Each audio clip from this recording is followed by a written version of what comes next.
When I taught this lesson, I guessed, mistakenly, that the greatest depth would be around 2,000 meters. It's been over a year since I've worked with this database, but in the past I have worked with it a lot, so I felt certain my recollection was accurate. And we were pressed for time, so I thought I'd skip the part of the lesson in which the students entered the data into a table and then have to transfer it over. I thought we'd just move straight into recording it on the graph because we could still have a rich discussion about the database and rounding and reading numbers and all of that.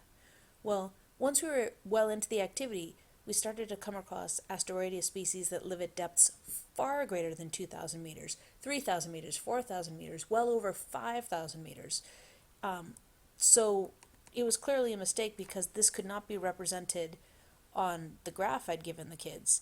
And it was a great mistake to make because it clearly demonstrated why it's important to fully review one's data set. We should have made a table before creating the graph. So while our graph wasn't wrong, it didn't give as much information as it could have because the label of 1,800 plus meters didn't offer enough information. That's that column there in the pink.